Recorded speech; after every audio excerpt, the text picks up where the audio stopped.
Hello there, folks. Hi there. It's another episode of Würfel Cast. We're back. We're back Huzzah. from the travel. Well, basically me, you partially. We Also didn't have back to from the travel far. travel. It was far enough. Yeah, but I'm back in Estonia. You're back in Atlanta, and Proof statements all. today we're gonna talk about the Dice Tower Cruise 2026 a recap. Basically, talking about the games we played. We're gonna go through them briefly, uh, as we don't have much time.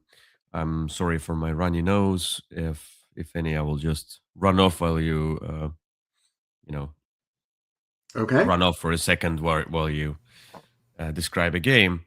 That works. But without further ado, let's just go through that. What I said before the show to Kyle as well here. That for me, the recap of Dice Tower Cruise 2026 includes games which I describe as pre-cruise and after cruise. Pre-cruise, when I come to Kyle's place, we play a few games as a warm-up, and then we go on a cruise. We play games there, and then after the cruise, I have a few more days at Kyle's place in Atlanta, and we play a few more games that I might have not played, had not time or whatever reason to play on the cruise. We play them. So for me, the whole event is like the cruise itself plus before and after the whole trip that I had. This is my Sure. recap. Very well. And yeah, for so we have a bunch of games. I did add them to the banners here, so it will be easier for y'all to figure out what game we're talking about if you connect to the if you start watching it not from the start, and don't really know. If you just if you get in and like what's this game, we're gonna try it in the future episodes as well. From now on, as we did with the last episode, Kyle's gonna create his own banners. I'm gonna create my own banners, so we don't spoil each other's games, but we will, put the games names out as banners. That will be much more easier for you to follow. Very well. Right. But let's get to. Whoops. Oh, here we go. There's more comments here. I didn't really. Okay. Okay. Well, do comment. Do comment. I did. So I. It took me a lot of time, few hours to post a ton of videos on BGG under certain categories. If it's a category that's not a specific game, it's outside of BGG scope. The rest, if it's a game review from Wednesday Whimsy, it's gonna be under the games review video tab, whatever it is on the games page on the BGG. So do comment under them, and I'll inform Kyle if any comments come up, and he'll try to answer those. As now he can see, Sure. Recall is waiting for you, and Path of Destiny. There's one comment. Maybe it was you. It was me. Okay. So on Recall as well, you can check it out and see if anybody commented. I also posted the rest of the Würfelcast videos. There was around like let's say 30 or maybe less Würfelcast videos, around 60 episodes of Wednesday Whimsy that were not posted on BGG. So it took me a ton of time to get them up there. But once they're there, they're there. So now you can watch them, and more people can reach out and do watch those videos. Leave your comments on under YouTube, under BGG. Subscribe to the channel. Give us feedback. What do you want to do? Very well. We do it of our own free will. We do not take any. No one's forcing us. We're not getting paid or anything like that. That's true. It's just for fun. Just for fun. All right, let's start with the Dice Tower Cruise 2026 recap. The first game, Take Time. All right. So, yeah, we'll talk about these ones pretty quickly. This is one that I actually ended up buying because I really enjoyed this. So this is the same type of game as something like The Mind would be. You are working with the other players, however many it may be, to sort of play your cards around this little clock. Everyone has its own little quirks. In general, though, the numbers have to start wherever that hand is pointing. That has to be the lowest number. And then you'll go around. There's 6 spots usually on each clock, and that'll be the highest total. You can play more than one card to an area. That's kind of the quirk here. In fact, you're going to have to, because there's going to be 12 cards in any hand. And they're divided among the whites and the blacks. That's 1 through 12 of each color. And then you're just trying to make sure you follow the rules. One of the rules would be normally the last one can't have a value of higher than 24. Sometimes it'll be the first one has to be a white card, or you have to put a card in number 4 first, or whatever it may be. There's small twists on the puzzle in each one. I think there are 40 in the box. I've not played through all 40. I've played through the first one several times, and then the later ones fewer times as more people have come and tried it. But it's good. I like it. It's a nice little puzzle. It takes just a moment or two to play one of these clocks, and I had a good time with it. Okay, cool. Next game is Summoner Wars. Just very briefly. This one needs no introduction, but I play a lot of Summoner Wars. Just for those who have never seen it.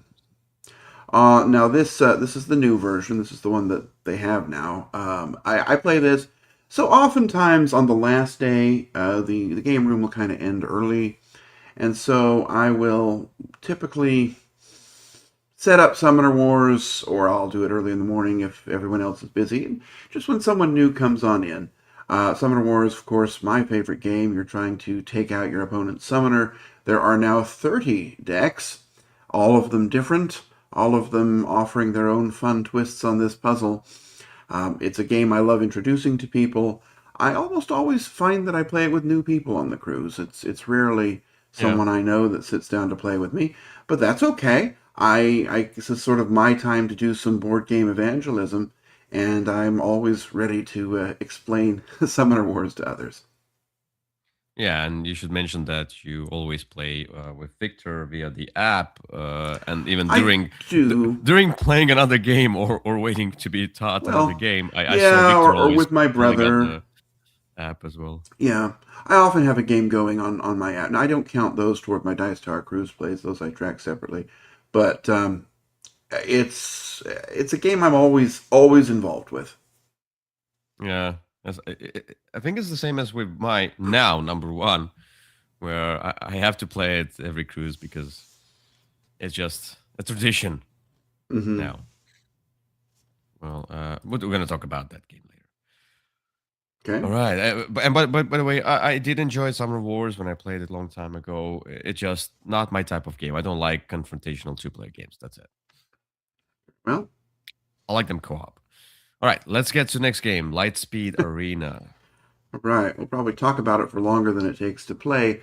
This is a re-implementation of an older game called Lightspeed. Lightspeed, what you're doing is throwing these cards on the table. They're spaceships. They'll have lasers that are pointed in different directions, and then they're going to fire off in numerical order. And if they hit things, they'll destroy them, and that might change sort of where later things are. So later ships tend to be stronger, but likely to get taken out faster. Lightspeed Arena.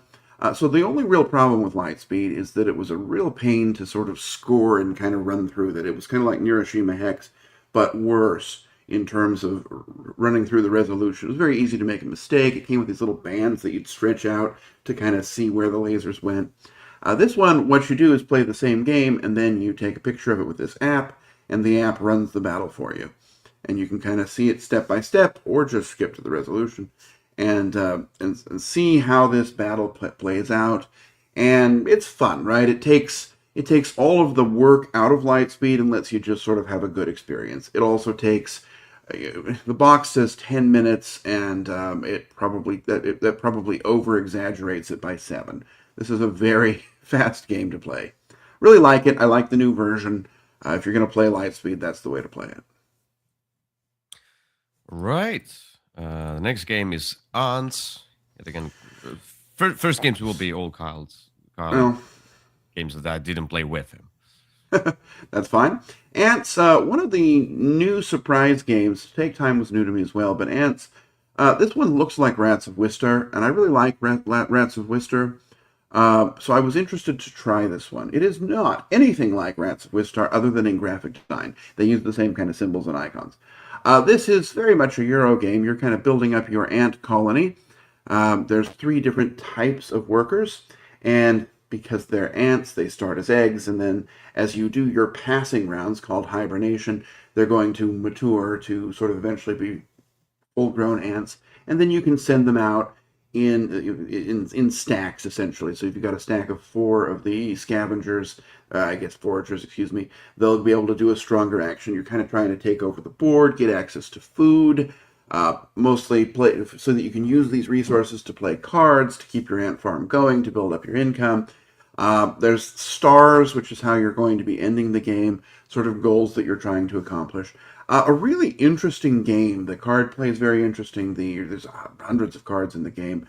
It has lots of the same quirks that Rats of Wistar does, which is, includes a not great rule book. For whatever reason, I mean, you can learn how to play just fine, but the cards are icon heavy. And some games, right, will give you a nice resource of every card so you can just look it up. This is not one of those games. In this one, they'll give you an example of an icon, and then you've got to kind of go and figure out how to apply that icon. And so that part of it is a little bit frustrating, especially for new players that can kind of drag the game down. But once you learn how it works and figure out the way the icons are going to work, the game's quite interesting. The box said 90 minutes, and the first time I played it was a lie, but that's because I was learning it as well. Played it a second time, and I happened to look at my clock before we started, and the game lasted exactly 90 minutes, which, for a four-player game with three new players is pretty impressive. I really like Ants. I don't know that I'll rush out of my way to buy it, to import it and spend a lot of money on it, but it's one that I would definitely play again if given the chance. All right. Next game, Aquatica. All right, Aquatica is a classic. I had been wanting to play it again for a while. I've been wanting to play it with its expansion. However, I was playing with new people, and so I figured, well, I'll just play with the base game. It's a good, solid game. I like it more now than I did a couple of years ago. What you're doing is playing you have a hand of cards. They start out all the same. You're going to play them and either acquire new cards to play or pick up these locations. The locations slot into this board, and you'll kind of push them up. And once they get to the top, you can score them. And there's various goals that you're trying to go for. It's a pretty fast game, or at least it should be if people can keep moving, because really on your turn you're just playing a card and doing what it says. But the way that it all comes together and the different kind of combos you can build up make this game quite interesting. And it looks good too. Still want to play with the expansion. I see. Well, yeah, that's the game. I didn't play it on the cruise. I played it years ago. You played it. You learned it on the cruise years ago. I did get rid of it eventually. I don't know. It just didn't feel like enough for me. Maybe it's just maybe it would be like with you. Let's say you like it more now as you did before. So maybe if I play it again, I'll like it more. Where this one fits for me is if I find somebody who wants to play a game and we don't want it to take very long, but they want to try something new or interesting. This one hits on all of those points because it feels different from everything else, with the exception of one we'll talk about later.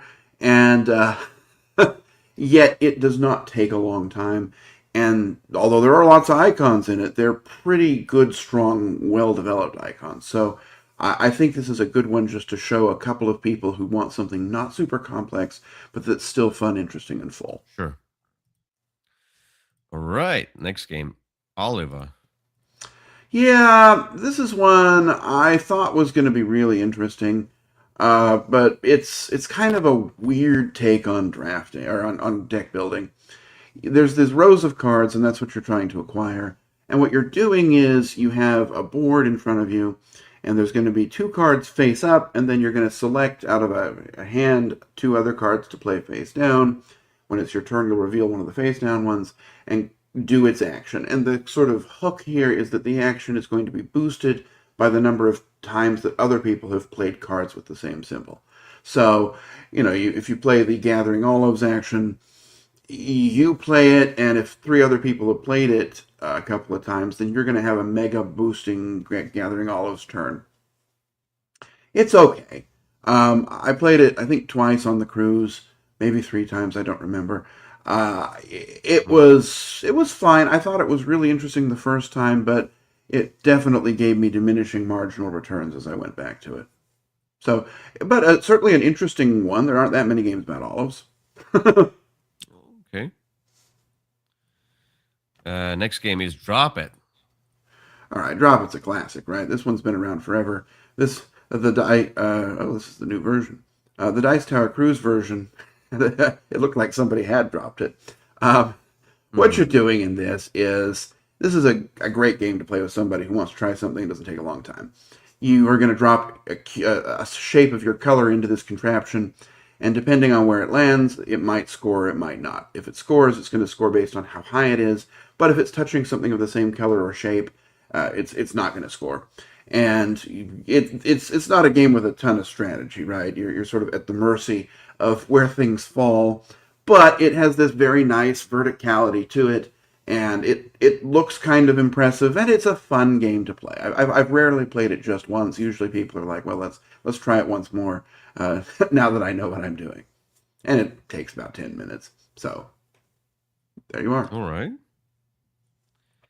Zoo Vadis. Zoo Vadis. This is a game I really like, actually. I learned it on the Dice Tower Cruise. It must have been last year. I had always wanted to play it, and I'd never been able to find a person to play it with me. And these people were playing it, and I was like, hey, can I join? And it was great. It's a game, really, you're trying to move your figures into the end. The hook is that if you don't make it to the end, you don't score anything. You only score by moving your pieces. You can also score by moving these neutral pieces. And ultimately, what you're doing is in order to move out of an area, you have to have a yes vote from at least, from more than half of the number of spaces, regardless of whether they're occupied, which forces you to make deals with other players. The sort of bonus is that each player has a special power that they cannot use themselves. You can only use it as sort of a boon to trade other people to kind of get them to vote for you at a key moment. It's not long. It's very easy rules-wise, but it's a fun and satisfying game.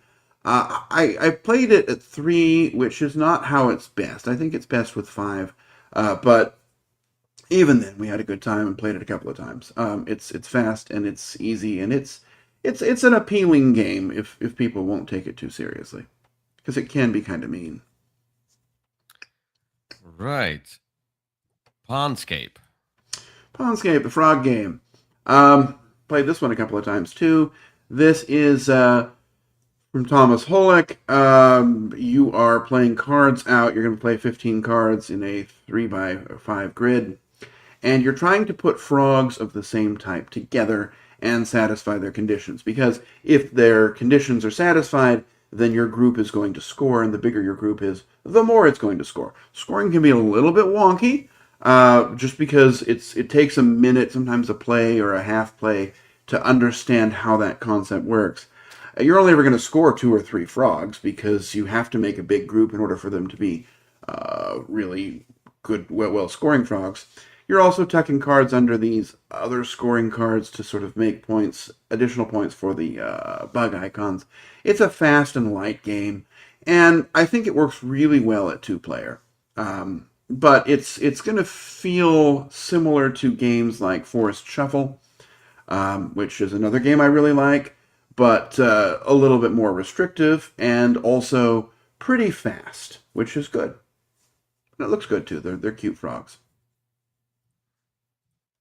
All right. Then we have Children of the Colossi. All right, this was my first, well, not on the cruise, but that we're getting to, the first absolute dud that I came to. This game looked amazing, right? It looks kind of like Leviathan Wilds with these huge creatures going around, and you're riding on their backs in these cities and doing actions, and then you'll jump off them and parachute down and have a combat and try and collect these eggs. Yeah, that is what it's about. Unfortunately, it's really boring.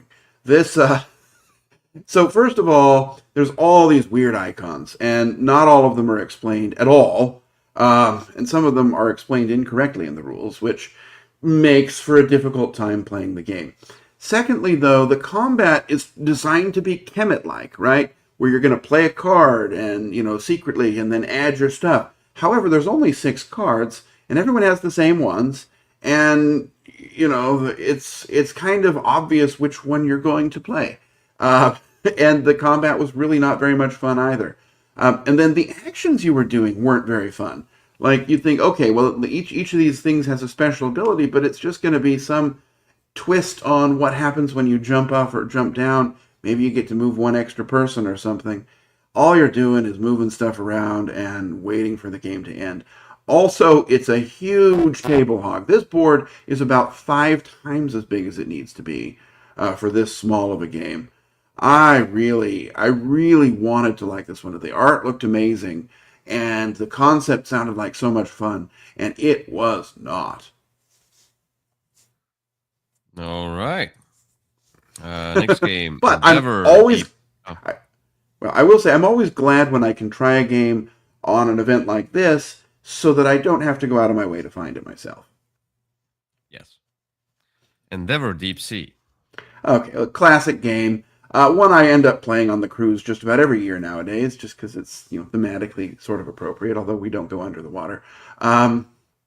This is a game I where, hope so. Yeah. yeah, it's. I was walking around and some people said, "Hey, do you want to play Endeavor Deep Sea with us?" And sure, right? It's not a long game. It's not a hard game.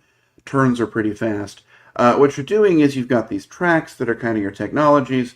One of them, every round, you're going to take a new character tile. Another track allows you to get more of the action discs, and another track allows you to clear off your character tiles so you can reuse them. On your turn, you'll activate a character tile and do something. Based upon where your submarines are, you might be uncovering new tiles, which is sonar. You might be rescuing turtles. I'm sure there's a thematic name for that.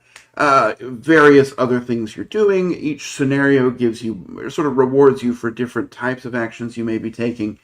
And, after 6 rounds or so, I think it's 6 rounds, the game's over. It's pretty light and easy, and yet it still feels like you can kind of do what you're doing. It's a spin, an iteration on an older game called Endeavor, Age of Sail, which was a spin on an older game called Endeavor. Um, and it's good. I really like this one. It's one I like to show to people. Yeah, I played that one last cruise, not this one, but the previous cruise. I enjoyed it. It's a good game. It's not amazing for me. It's better than the first Endeavor, which Sure. I did kickstart a long time ago. But this new one, kinda, it just works better. I don't know. It's It just does. more Well, and satisfying. thematically, it's more interesting as well. Exploring the sea is a whole lot more interesting than sailing ships to the new world. It Um, was the first one was extremely abstract. Well, this one is yes, well, rather abstract as well. yes. Not much theme, but the previous one, like the theme was not there at all, like zero. No, but this one, the theme is more fun than sort of the standard Euro theme. Um, Yeah. All right. Orloy. okay, this is another one that was a real surprise for me. Orloj. I don't know how to pronounce this. I don't speak Czech anyway. Now, looking at that board is one of the most intimidating boards that you'll come across. It looks like this is just going to be a busy, awful mess. But the game itself is very generous. At its core, it's a Euro game. You're building up this clock, and you're taking actions. You've got this sort of central dial. You can see there that dial with the blue backing, and you're going to rotate it at least one space every turn. But there's a technology that lets you rotate it more, or you can smash up your clock gears to rotate it even more. Then you're going to take the actions based upon the kind of wedge that it rotates to. That's kind of the core mechanism here. And then you're going to place a worker out there, and that'll remove any workers that are there. They'll come back to you. You got so many workers in this game. It's kind of ridiculous. So there is a pass action where you can kind of take your workers back. However, in the game we played, we only passed one person passed one time, and that's because it was strategically a better move for him. It's one of those games where I never felt I was running out of workers. There was always something you could do. You've also got your own personal board that you're trying to fill up with these apostle tiles and do some other things or upgrade your resource production technology. And ultimately, it's all in service of this building action, which is where you're going to score a lot of your points. There's lots of goals to accomplish. There are lots of ways to sort of develop yourself. You can pick something to focus on and then kind of run with that. It was a very interesting game, and it's a whole lot easier to play than really it looked like it was going to be. I was kind of worried when I set it up. I'll often set up a game to kind of figure out how it works, and then I'll try and hook somebody in. This one was popular enough that some people came by. There were the people from the Galactic Cruise game designer came over and wanted to play it, and we had a great time. It's one that I won't hunt down aggressively, but I would pick up a copy if I found one for a reasonable price because it looks very striking, and it's an interesting game that's not quite like anything else. Right. Atlas Lost and blah blah Okay. blah. Atlas Lost, blah blah blah blah. So this was another one. I was playing it hoping that I wouldn't enjoy it because this one's going to be very difficult to find. I bought a copy, but I mean a long time ago, but it's in Japanese, so I can't really play it. This one, unfortunately for me, was really interesting. I really liked this one. It's really about a tech tree, and so that's kind of what you're trying to do is end the game in one of three ways. There's a points way, there's a track way, and then there's sort of a domination if you have influence in the most areas kind of a way. And the technologies are going to sort of help further these various victory conditions. So you're getting resources so that you can go down this tech tree, and then you have access to these new actions that you're going to be performing, and then you're going to use those actions to get some other things. It was really very interesting and enjoyable, and it wasn't that long once we got through learning it. Now, I will say this one will be difficult to learn because you can already see different icons on each and every one of these tiles, and although they eventually get to a point where they make sense, it can be a lot. Now, at least this one comes with a rule book that explains all of the different technologies in words so that you can have a good knowledge of what you're doing. Still, though, there are cards, and the cards kind of don't get explained, but it's figure outable. That's not a word, but it was something we were able to figure out, and I had a really good time with it. This is one I'd love to play again. I don't know how hard I'm going to try to find an English copy because they just don't exist, but I might try and do some sort of paste up of the Japanese version that I have, because this is one I think people would really enjoy. All right. It does have a terrible title, though.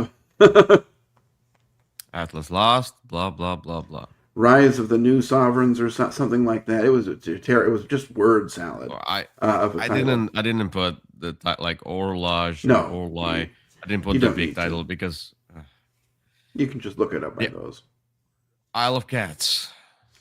Yeah, so one of the people in our cruise group really likes cats and had seen the box and was like, ooh, I want to try that. So we played the Isle of Cats. This is sort of an interesting polyomino game. You're trying to fill up your board with these different cats. You're also doing some card drafting. The cards are going to sort of fuel your acquisition of cats, but also give you various ways to score.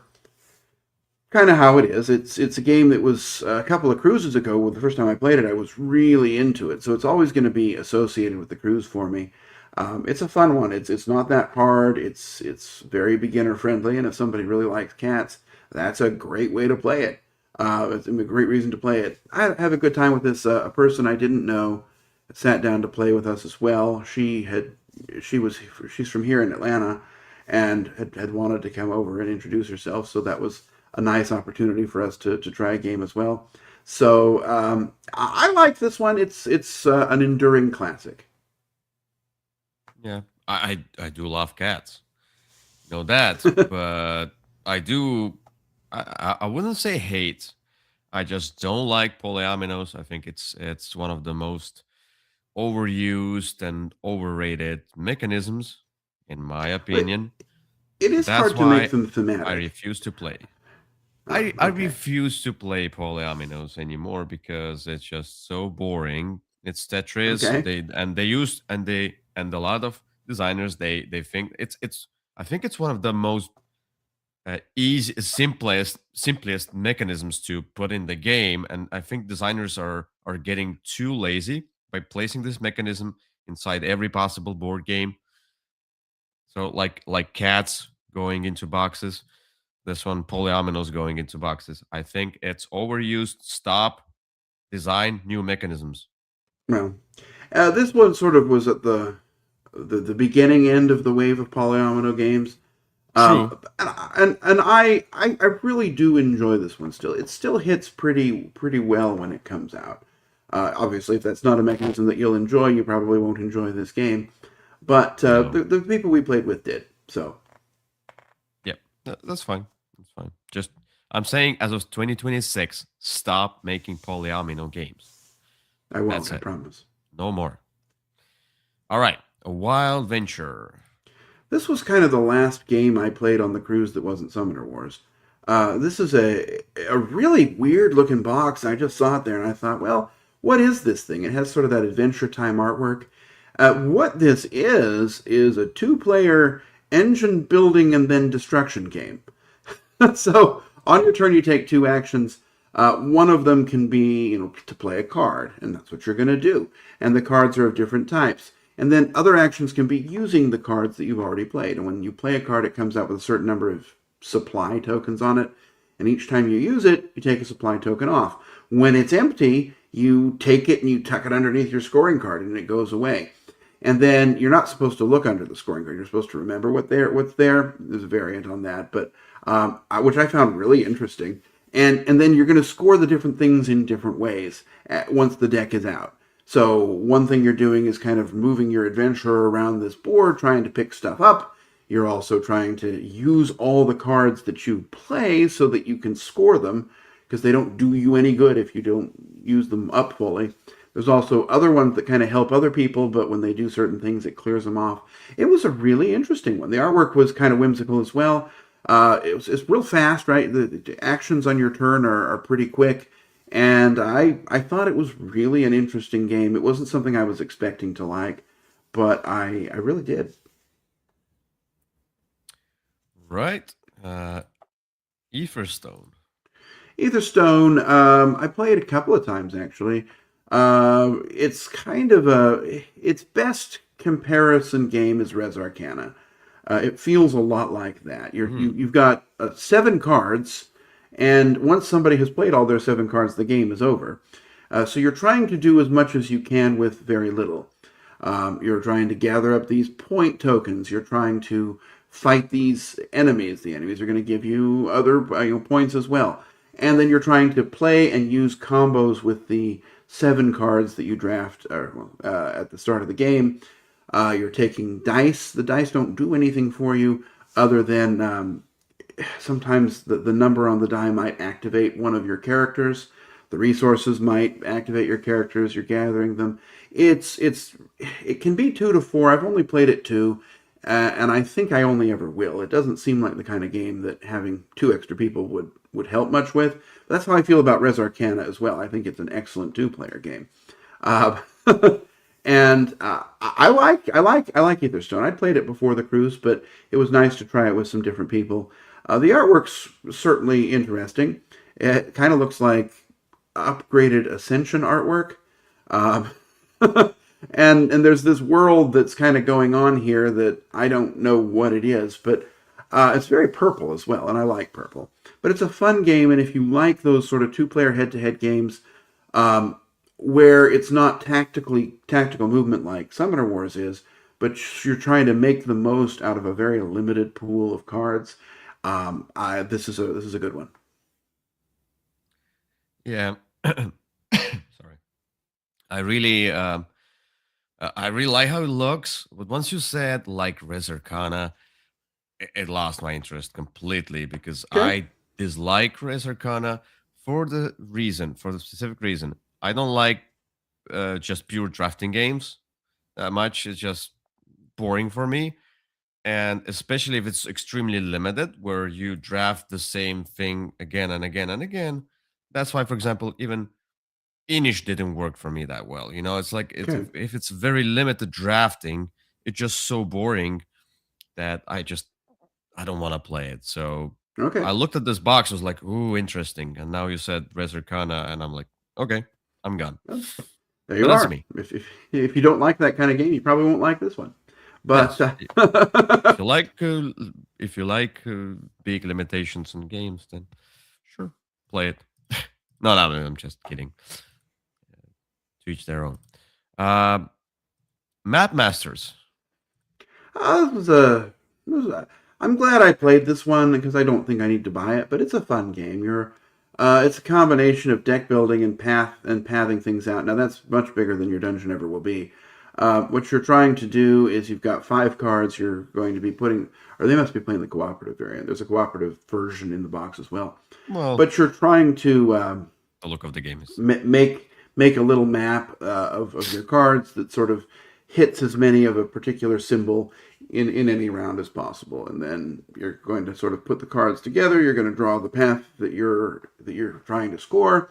Everyone's going to score it. You do that, I think, 6 times, and the game's over. It's a pretty fast game. It's a pretty small game, and it's a fun game for what it is. I had a good time with it. sure. Habitats. This is a re-implementation of the old habitats, and again, this is a game that's satisfying for people who want to try something that's not particularly long. You're each round you've got this sort of central box, and you're moving your. This is the old one you found here.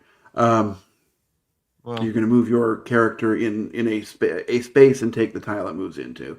Then you're trying to make combinations on your board. And so, for example, an animal might want to be next to a green and 2 blues. And so, as long as it's next to a green and a blue, if that blue then has 2 tiles in it, it counts as 2. And you're trying to sort of get your animals to score as many as possible. There's also goals you're going for. Yeah, it looks like you're finding all the old edition, but the new edition's the same. It just has different artwork. It's a fun, satisfying game that doesn't take a long time. I have a good time with Habitats. right. Formaggio. Formaggio is exactly the same game as Fromage. It's just 4 new new ways to place your cheese. This is an interesting simultaneous worker placement game. So everyone is going to be everyone's sitting facing one of these wheels, one of these wedges of cheese, and that's the board you're placing on. Each turn you can place one worker out to make cheese, one worker out to gain resources, and then the workers are going to be locked up for a certain number of rounds. And then after everyone's done, you're going to rotate the wheel 1/4 turn, and any workers that are facing you at that point with their cheese pointed at you, you can take them back at that point and place them again. So there's an interesting time element, but because of the game's mechanisms, there's not a lot to keep track of, which is great, right? Because it's easy to remember. It's hard to remember. I'm going to get this guy back in 3 rounds, but it's easy. Okay, is he facing me? Yes, he is. He's done. I can take him back. The sort of simultaneous aspect works really well. And then there's 4 different ways that you're going to be scoring your cheese, or ways that you're going to be getting resources and points. And it's fun. You can mix it up with fromage. I've not done so yet, but if you liked fromage, this is more. If you didn't, this won't change your mind. All right. Chronologic Paris 1920. It's a logic puzzle. It's a cooperative logic puzzle and a fun one.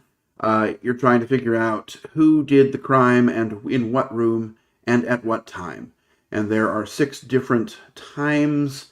And so there's this theater, and everybody's going to be walking around the theater. Every hour they move to an adjacent room, and you're trying to identify who was alone with the victim and where and at what time. So there's only ever going to be one time when there's exactly 2 people, the victim and one other person in a room. And so each turn you're going to pick up, you're going to either ask about how many times a person visited a room, or who was there, how many people were there at a certain time. And then by piecing those things together, and then the rules about how people are moving around this board, you'll start to figure out, okay, this person was here and this person must have gone there, and then you're going to say, okay, this is what happened, and see if you win the game. It's very much a logic puzzle, and I had a good time with it. It's when you're trying to. The interesting thing is, on your turn, when you get information, you're supposed to provide a piece of information that the game tells you which one. You don't have to make it up yourself.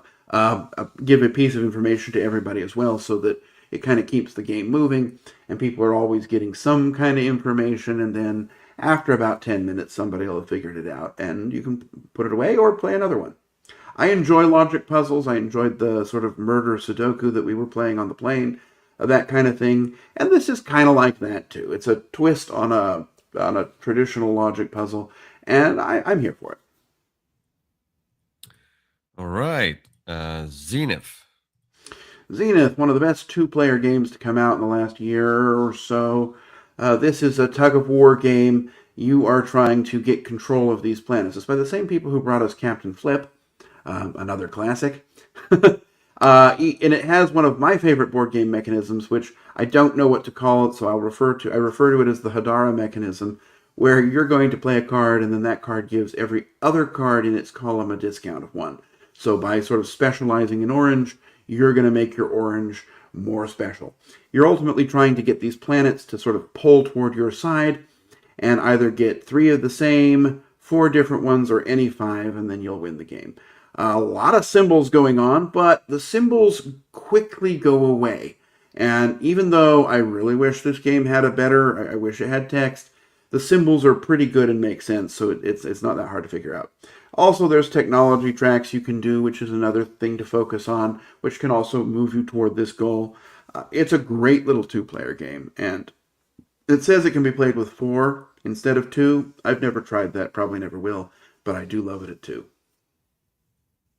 All right. I'm getting hungry, so let's talk about kebab. Oh, you would not be hungry for this game. This game was kind of boring. It wasn't long, which is a redeeming factor, but basically you're putting these little wooden food pieces on a stick, and then you're trying to score various ways. So, have 3 shrimp together. Each round somebody gets to pick what's going to be scoring and how. And then you're going to sort of top deck your way into a special goal card.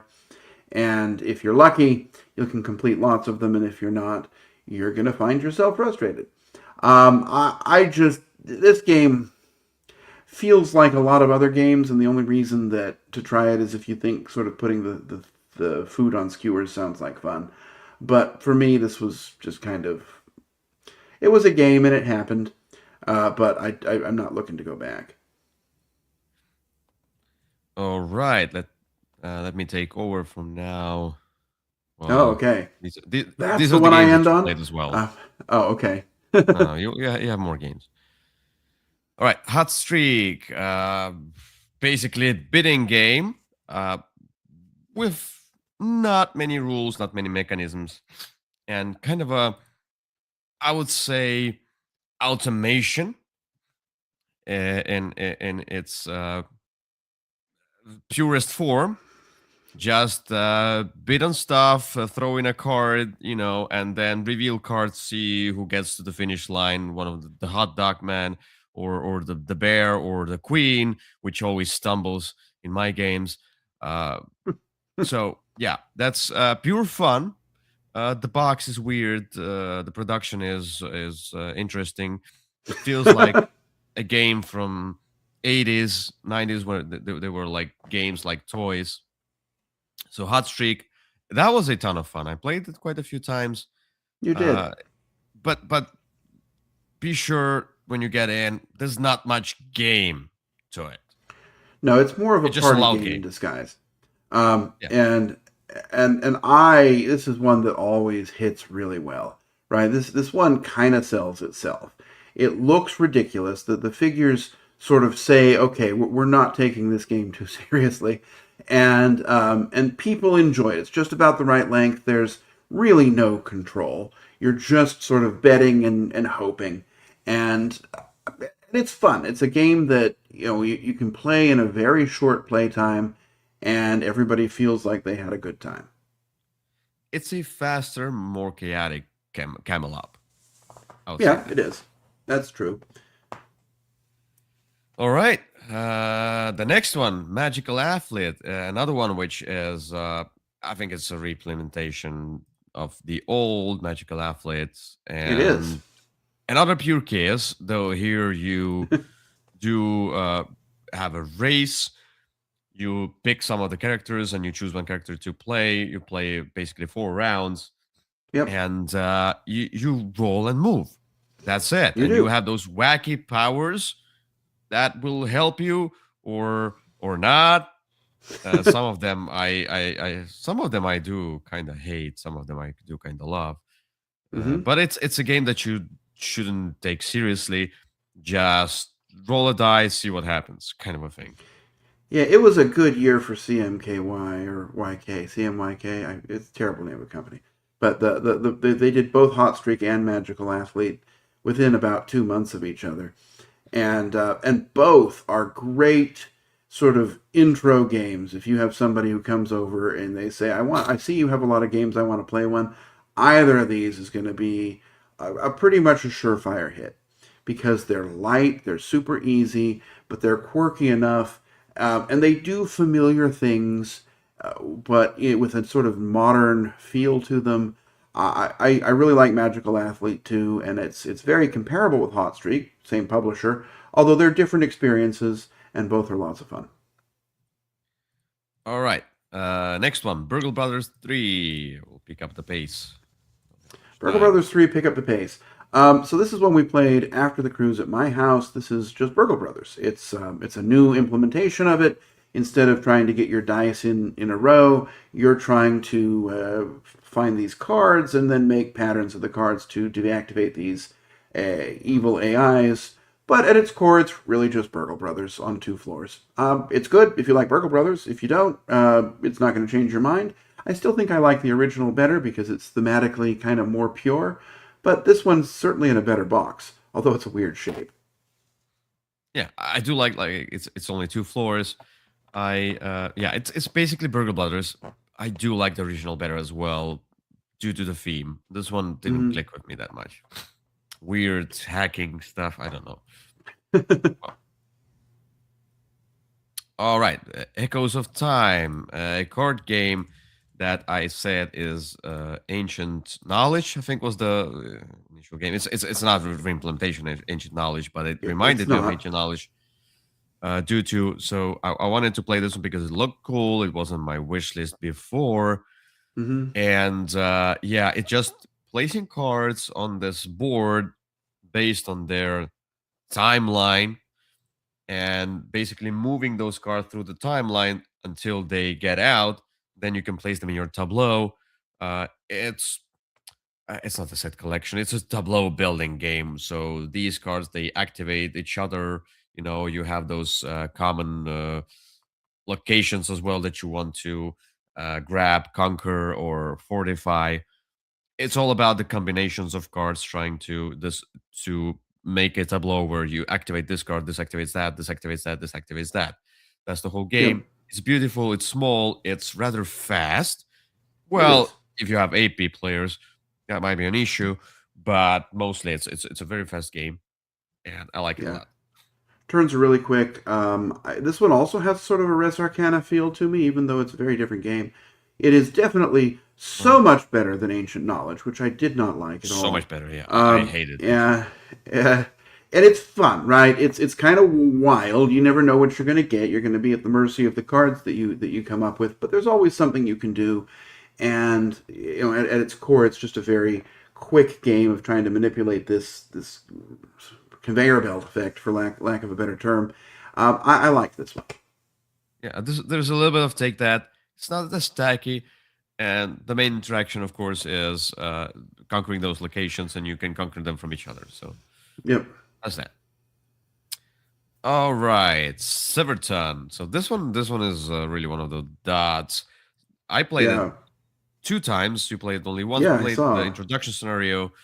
Yeah, I wanted to try the next scenario. We played the first scenario, which was a tutorial. Basically, it didn't have the full rules, by the way, which I realized when I started playing the second scenario, that it said the complete game, and it added quite a Yeah. few rules. The first scenario was extremely simple. The second scenario was very hard. So there's like what too huge of a step. We did lose. It felt like we didn't have a chance. It was very hard. It was very swingy. The opponents, how they move. I had few problems with it. For example, there are some rules where you can defeat the thugs or whatever they are, the enemies. Not all of the enemies can be defeated. Some of them you can only escape from, or like that. Like I would have loved to have. Even if you defeat an enemy, it comes back eventually next turn. Now I would have loved for it to be like every enemy is you are able to defeat every enemy or seduce or whatever the different mechanism. With this one, we were Reduce. super unlucky because with some of them we could not. There's no icon to fight it, which means we cannot fight it. So we were stuck.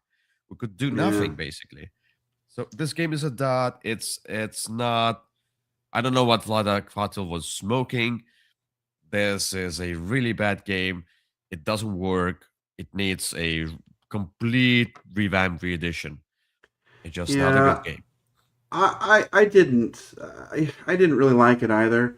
I think maybe if you had the background of whatever story this is, maybe in that case it might work for you. But I just didn't see all the much fun here. The things you could do were very restricted, and ultimately Super they weren't chaotic very as well. much fun. Yeah, it's just Yeah, forget so this game. this Just one's a pass for skip me away as from it. well. Fiefdom, that I also played twice. I played it two player, Mm-hmm. then I played three player, which was much better than two player. Like two player was good, but I felt like more players was more fun. This is a game about you controlling a group of thieves running around, stealing from nobles, stealing from carriages, stealing from guards, and trying not to get caught. It has an Yep, interesting mechanism. It has a very unique, I would say, unique theme. I haven't it played a does. game like that in a while. It feels very different. And at the same time, it's not difficult to. There's quite a few rules about like restriction, how you move, and a lot of that Right. movement.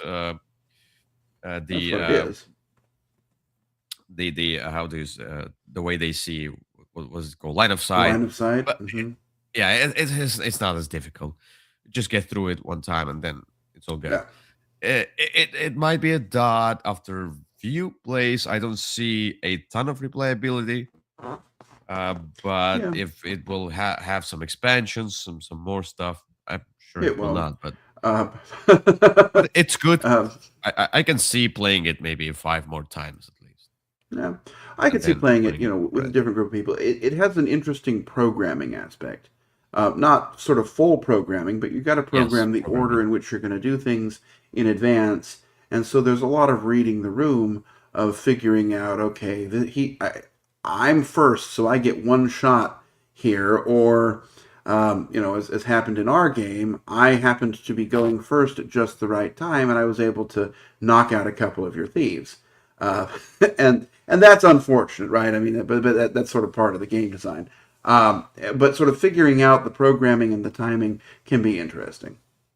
Yeah, and everybody and everything is controlled by players, and you circulate the boards of those nobles and guards that are controlled. So you Right. control part of the guards and nobles, the other person, and the third person. So when we played 3 player, I did quite a few mistakes where I didn't plan ahead because I knew they would come up. Like, oh, and the other way, another person, they were also one of their thieves was blocked off for like at least 2 rounds in a gallery or villa because there was a guard A, whatever, that Right. she didn't control for 2 rounds, and we were like, oh, that guard A is gonna stay there, kind of stay Yep. there, like, Yep. we're gonna move it so she will not get away from there. So you have to plan. All Yep. right. Next game, Valheim, that I did play twice as well. Hmm. Uh, One of the most enjoyable games, the one that I do want to get for myself, is based on a video game, Valheim. Of course, it's not the same as Valheim, the video game, because the video game is about crafting, building. It's totally sandbox. You have biomes that you must defeat the bosses of, so you will advance and get new recipes, new buildings, new materials. Basically, it's a huge kind of an online game, which you can play also offline servers with your friends, which I put so many hours in, but I love building there and etc. So this one doesn't have that much building. It's more of a dungeon crawl type board game, but it has some similarities. It has those aha moments from the video Sure. game, and I really enjoyed it. I want to get it into my collection. So Valheim, the board game, is great. Yeah. I enjoy it. I played it before. It's a fun game. It's a big game. It's got kind of an oddly organized rule book that's kind of designed to make things hard to Yes. find. But the gameplay is real kind of fast. It's like, okay, I want to do this, I want to do this, I want to do this. And then you're trying to reach some sort of a goal and kind of figure out when to pivot to, building yourself up versus achieving the goal. I have a good time with this one. Yeah. All right. Next one is Deep Regrets that I did play on the cruise with some people. I don't know. Yeah, I just took it Yeah, out and some people sat down. yeah, you We took it played out when it. we were going to lunch. Um, Yeah. yeah, So I wanted to play it again. So it's a dice manipulation, not dice manipulation. You roll dice and you have those numbers on them. Then you go fishing and the fish have a strength. You need to use your dice in order to catch the fish. Some fish are foul, some fish are fair. Some cards that you fish for will be like events or some, I don't know, somebody's dismembered leg or whatever. Like it's a Cthulhu like thing. Then you go to port and sell stuff and make some fish into trophies, so yep, you score points. All the time you get more and more and more regret cards like these cards, and if you have the most regret in number than the others, you have to discard your best trophy, which basically right. will lose you the game. It will. Which I feel like is the mechanism I would change a bit because Yeah, because I it's very easy to wanted, get rid of your regrets. yeah, I want it to be kind of a more like you get some minus points based on how much regret you have or something like that, like you have a numerical thing to it, not just one person discards the trophy and they lose the game. Basically, there must be Hmm. a risk reward type thing to Yeah, that. that More of part it. felt a little underdeveloped, but it's a fun game if played with the right mindset. Yeah. All right. Devon is a simple. It's not even area control. You draft cards, which will give you opportunity to build on certain terrain types.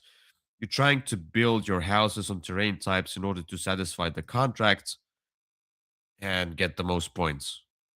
Very That's kind of simple. it. It's yep. It's fast. It's light. This one works really well with newer players because the rules are pretty simple, and the sort of hook here is that you can only take cards that are next to each other, which kind of keeps Yeah. things going, right? It's like I want those two. Okay, I'll take them. Not a high stakes game by any means, but a fun one.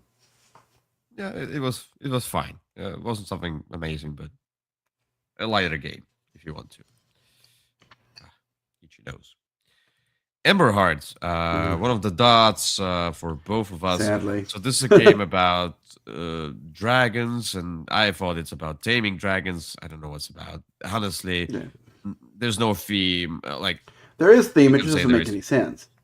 Uh, It was something like that. So you as you can see, there's a lot of components. So this is a worker placement slash bidding where you there are those numbered spots, those different locations. You put a number of workers. Some of your workers are expendable, like the grunts, and you can make them into specialists. Specialists go into certain spaces, but specialists are not spent when you use them as workers. So you're yeah. trying to get the dragons, the locations, the specialists, and combine them based on the color in order to activate them, in order to score points. You will see every possible card in the first Yeah. game.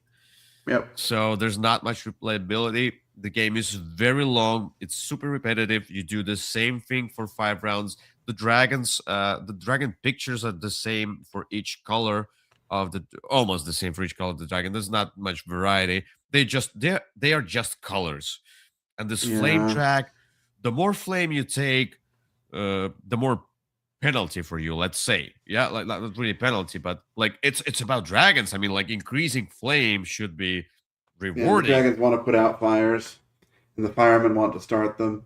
It it was this one was a miss for me as well, Boring. unfortunately. I didn't find it very interesting. It just didn't have any stakes, right? The game didn't ramp up. It's not like there was something you were building. It was Yeah. just yeah. This was not one that I would go back to For 5 rounds eagerly. you did the same thing. So I don't know. All right. Epona, a game about horses and I'm sorry, Horses getting children, busy. sex. Yeah, there was a lot of Oh. sex in this game. Um, No, this is honestly, a honestly, we're kidding a bit. this is a it's also that same type of game as Pawnscape, or for a shuffle where you're trying to build up this tableau to score different things. The problem with this one is that it's kind of boring. Um, and some of the rules, there were some rules that don't make a ton of sense. Why, there's this one bonus, this draw the 3 cards and keep one bonus, which I understand why it's limited to once per round, but no one will ever remember that, right? And it feels like every card gives you that bonus, and you're only able to use it once a round, and that's kind of dumb. The artwork Yeah. in this game is not great. I think that might be a generous way to phrase it. Well, the This box is is not great. I mean, the cards are okay. The cards are It's okay, not. but it's really just the same background with a different person drawn into it. Um, Yeah. this game just isn't all that great, which is sad because I like Vladimir Sushi designs, but he really feels like he phoned this one in. Yeah, just card placement and how it interacts with other cards around it or something like that. It's just super abstract. There's not much except for horse sex.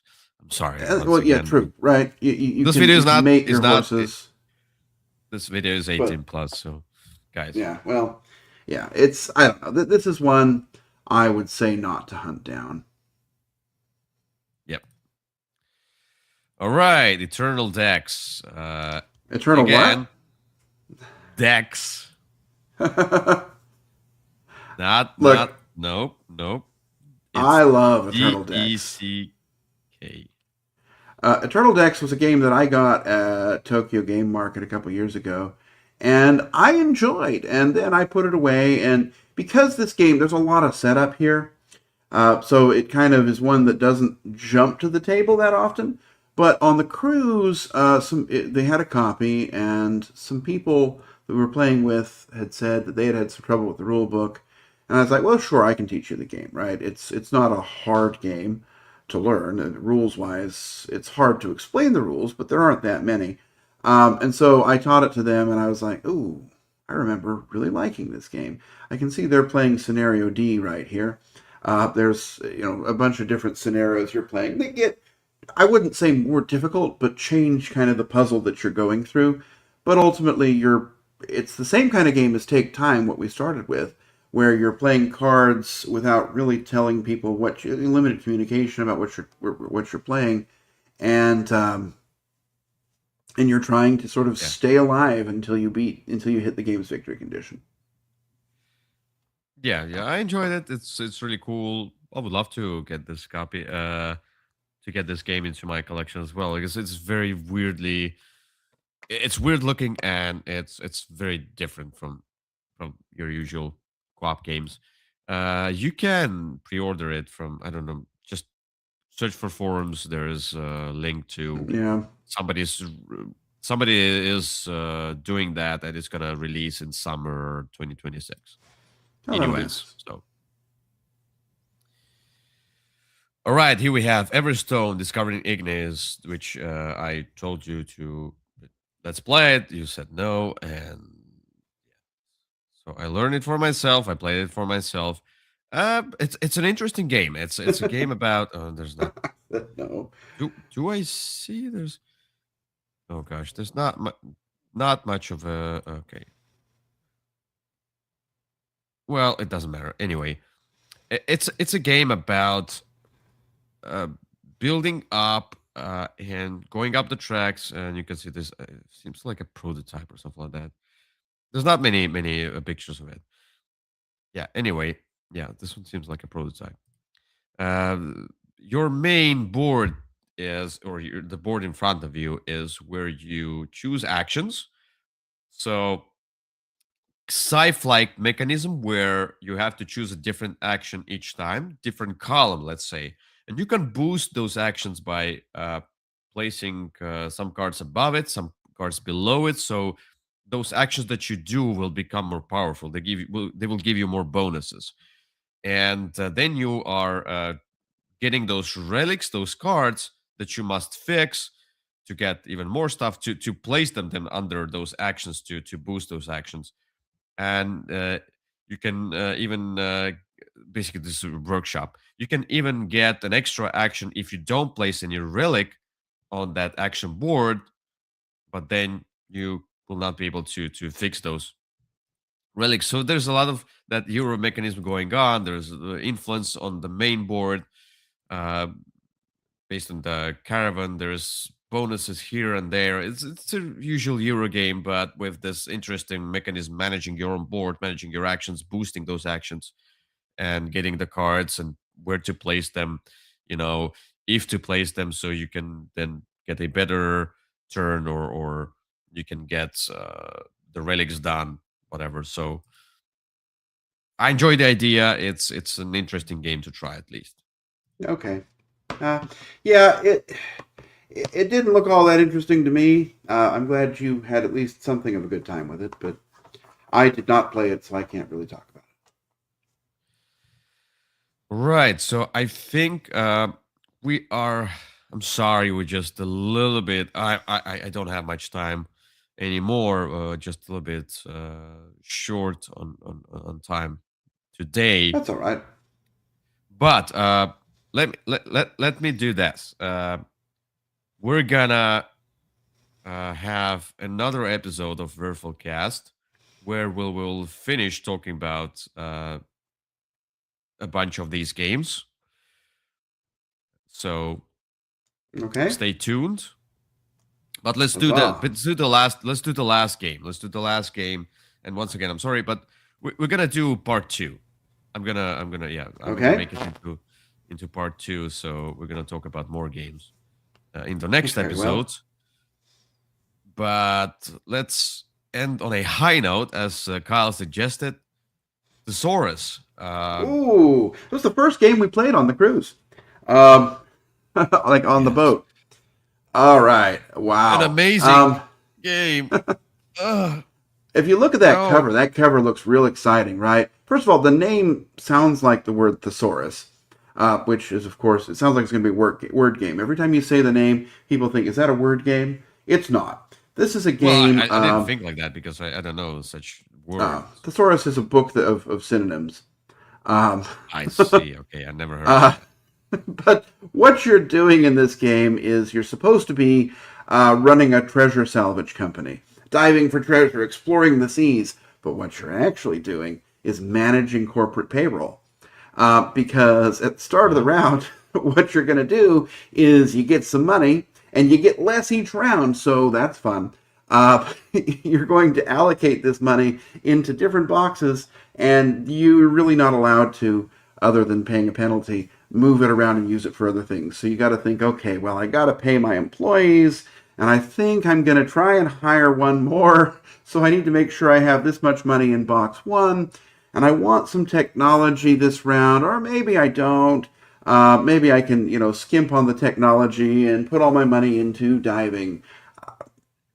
And really, what you then do is regret your decisions uh, for 3 rounds. Maybe not. I mean, like, no, I feel like you could plan ahead well, but then it takes a lot of stress to plan all that stuff, and you feel like once you plan it, like the worker placement, and you plan for the sections of the board. It's not like you plan for a specific worker spot.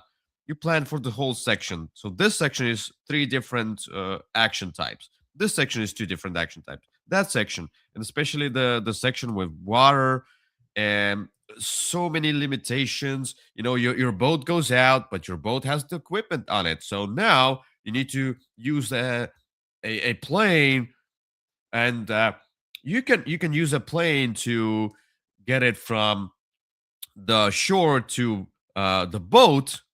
And I don't know how it's done, like, but from boat to boat you cannot do it. Come on. I'm sure you wanted to Yeah, make it thematic, but come on.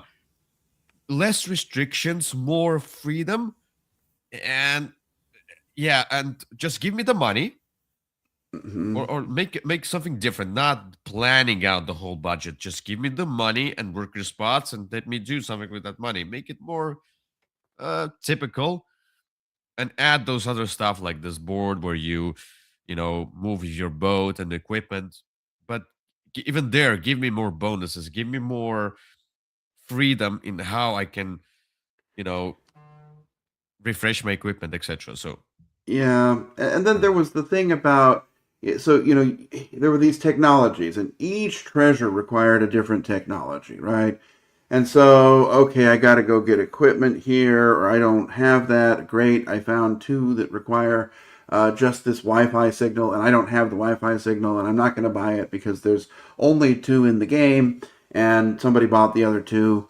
Uh, and it might not it come up. was it might well, so yeah. If you want to make sure You a have to technology comes plan up, for it. you have to like Gosh. waste an action to make sure the technology comes up, Yeah, just and it come on. was this just wasn't very much fun. It was none of us had a good time with it. We had a better time laughing about how bad the game was than we did actually playing it. But unfortunately, it was also really long, and so we had a bad time Yeah. stretched across a couple of hours. This one was, I mean, it looks great, and I'm really glad that I played it because I would have been really disappointed if I'd hunted this down. This was the worst game I played on the cruise, um, Yeah. and uh, Well, not the worst for and me, but it we're was gonna talk about that next time. just it was just not fun. I did not have a good time. I enjoyed nothing about this game. All right, I think we have to end it. Not much time left for me. I'm sorry, All guys, right. but we're gonna be back next time, and then make it into part two, and Hey, have a few more games to talk about. But there you go.